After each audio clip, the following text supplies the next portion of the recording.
Good morning बच्चों। आज हम पढ़ते हैं पाठ संसार पुस्तक है का अगला भाग। इसके पहले हमने पाठ में पढ़ा था कि किस प्रकार हमारी धरती का निर्माण हुआ है और प्रकृति के अक्षर हम किसे कहते हैं और यह धरती कितनी पुरानी है, यह हम किन चीज़ों से सीख सकते हैं और जान सकते हैं। आइए पढ़ते हैं अगला भाग। कोई ज़बान उर्दू, हिंदी या अंग्रेजी सीखने के लिए तुम्हें उसके अक्षर सीखने होते हैं।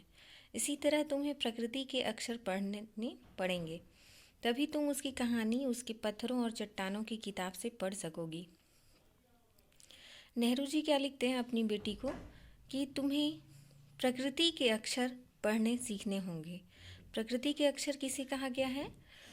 पत्थरों, चट्टानों, जानवरों, इन सभी चीज़ों को प्रकृति का अक्षर कहा गया है।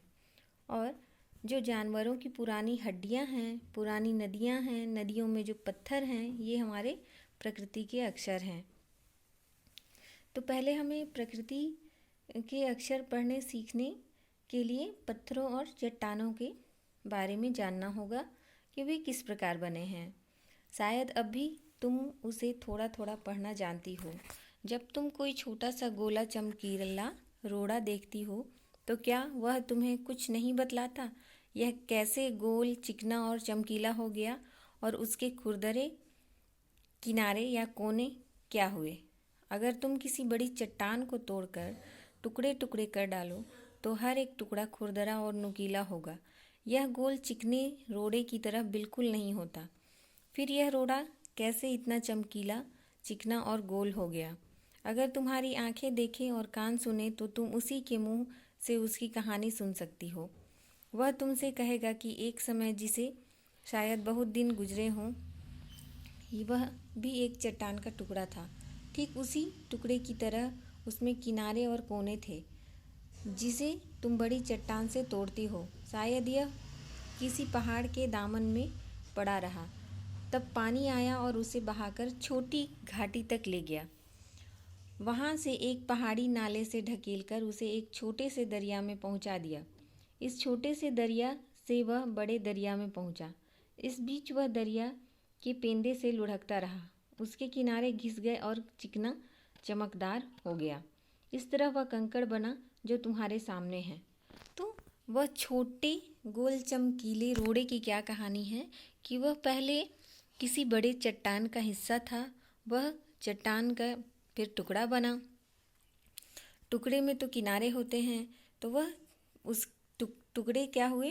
बहकर पानी के द्वारा बहकर पहाड़ के दामन से अलग होकर, मतलब पहाड़ से अलग होकर उसे छोटी घाटी में नदियाँ बहाकर ले गईं और उसके किनारे इस प्रकार नदियों में बहते बहते, नदी नालों में बहते बहते उसके किनारे घिस गए और वह छोटा सा गोल चमकीला रोड़ा बन गया जो आज हमारे सामने है। ये हमारे गोल चमकीले रोड़े की कहानी है। किसी वजह से दरिया उसे छोड़ गया और तुम उसे पा गई। तो दरिया जब उसे छोड़ के चला जाता है, वह गोल चमकीला रोड़ा जब नदी तालाब के माध्यम से बह के आता है और दरिया उसे छोड़कर चला जाता है, तो उसे हम देख लेते हैं। यही है गोल चमकीले रोड़े की कहानी। अगर दरिया उसे आगे ले जाता तो वह छोटा होते होते अंत में बालू का जर्रा हो जाता और समुद्र के किनारे अपने भाइयों से जा मिलता। अगर दरिया उसे और भी आगे ले जाता तो वो छोटा होते होते क्या बन जाता? बालू का एक छोटा सा जर्रा बन जाता।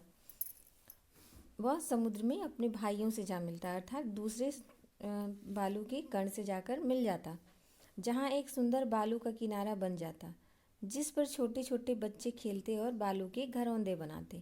ये छोटे से गोल चमकीला रोड़ा से बालू बनने तक की, बालू का एक कण बनने तक की कहानी थी। अगर एक छोटा सा रोड़ा तुम्हें इतनी बातें बता सकता है तो पहाड़ों और दूसरी चीज़ों से जो तुम्हारे चारों तरफ है हमें और कितनी बातें मालूम हो सकती है। अर्थात ये छोटा सा गोल चमकीला रोड़ा यह बताता है कि किस प्रकार वह संघर्ष करते करते बालू का छोटा कण बना और ये कितना पुरानी है, इसका जीवन काल कितना पुराना है, इसका जन्म कहाँ से हुआ और कैसे हुआ।